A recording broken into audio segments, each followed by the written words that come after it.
Hello. तो आज हम बात कर रहे हैं ब्रीदिंग बायोमैकेनिक्स की। ये इसका पार्ट 2 है। अगर आपने इसका पार्ट 1 नहीं देखा तो पहले आप प्लीज़ इसका एक बार पार्ट 1 देख लीजिएगा। इसमें we will discuss about the kinematics of breathing. तो इसमें हम दो जॉइंट्स की बात करेंगे, main costovertebral and costotransverse joint. इनकी जो एनाटॉमी थी ब्रीफ वो मैंने प्रीवियस वीडियो में एक्सप्लेन करी थी, so you can go and check that. तो सबसे पहले जो कॉस्टोवर्टेब्रल और जो कॉस्टो ट्रांसवर्स जॉइंट होता है, इनकी जो एक्सेस होती है जिस पे हमारी मूवमेंट होती है वो मैकेनिकली लिंक्ड होती है। ठीक है, देखिए जैसे इस डायग्राम में आपको दिख रहा है कि this is the costotransverse joint and this is the costovertebral joint. तो इनकी जो एक्सेस है वो लिंक है। अगर यहाँ पे मूवमेंट होगी तो यहाँ पे भी मूवमेंट होगी, that's why they are mechanically linked.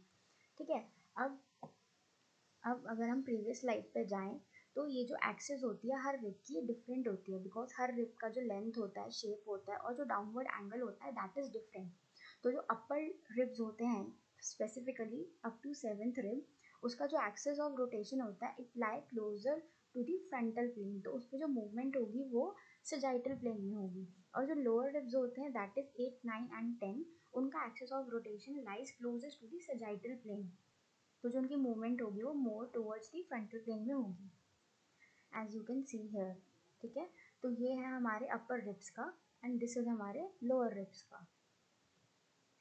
अब जो हमारा फर्स्ट रिब होता है उसका यूनिक फीचर क्या होता है कि जो एंटीरियर आर्टिकुलेशन होता है उसका, स्टर्नोकॉस्टल जॉइंट है ना, तो उसका जो आर्टिकुलेशन होता है वो बहुत थिक होता है और वो बहुत लार्ज होता है compare to any other rib. ठीक है, और जो फर्स्ट रिब होता है वो एकदम इंफीरियर और पोस्टीरियर लाई करता है to the sternoclavicular joint and the first chondrosternal joint is cartilaginous. और जो बाकी सारे जॉइंट्स होते हैं वो साइनोवियल होते हैं।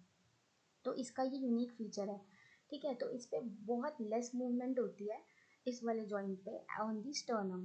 ठीक है, इन सब रीजंस की वजह से जो मैंने आपको अभी बताया। ठीक है, और पोस्टीरियरली जो फर्स्ट रिब होता है वो आर्टिकुलेट करता है वर्टिकल बॉडी के साथ विद अ सिंगल फेसेट, इसलिए इसकी पोस्टीरियरली मोबिलिटी ज़्यादा होती है एंड एंटीरियरली इसका स्टेबिलिटी ज़्यादा होती है। तो इंस्पिरेशन के टाइम पे जो कॉस्टोवर्टिकल जॉइंट होता है फर्स्ट रिब का वो मूव करता है सुपीरियरली एंड पोस्टीरियरली, जिससे कि हमारा एलिवेशन होता है फर्स्ट रिब का।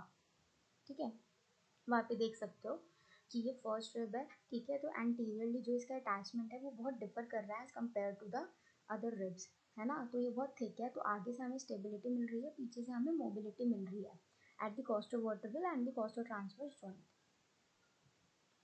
अब आती है हमारी पंप हैंडल मूवमेंट।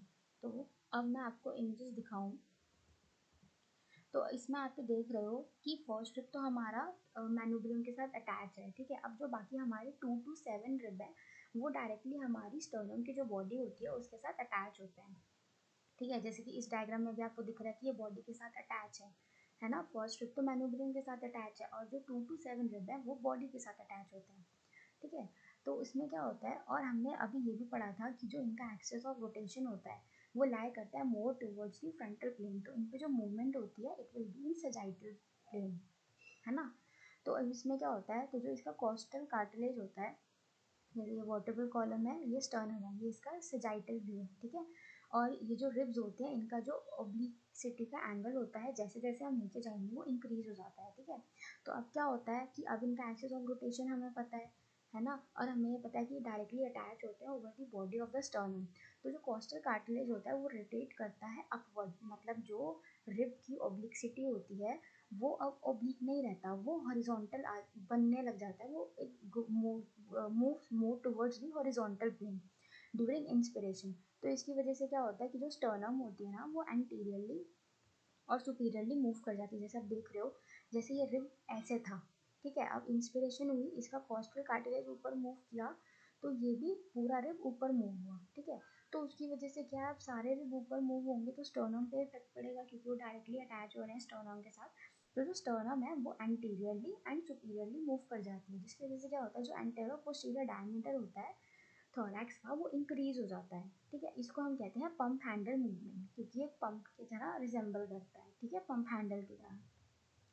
फिर आती है हमारी बकेट हैंडल मूवमेंट, है ना। अब अगर आप लोअर रिब्स को देखोगे, अगर आप लोअर रिब्स को देखोगे तो जो लोअर रिब्स हैं उनका जो ओब्लिक्सिटी होती है वो बहुत ज़्यादा होता है ना, और वो डायरेक्टली स्टर्नम पे भी अटैच नहीं होते। है ना, वो इनडायरेक्टली अटैच होते हैं स्टर्नम पे, ये क्योंकि हमने पढ़ा था फर्स्ट पार्ट में, है ना। और इनका जो इंक्लिनेशन होता है वो ज़्यादा होता है as compare to the upper ribs.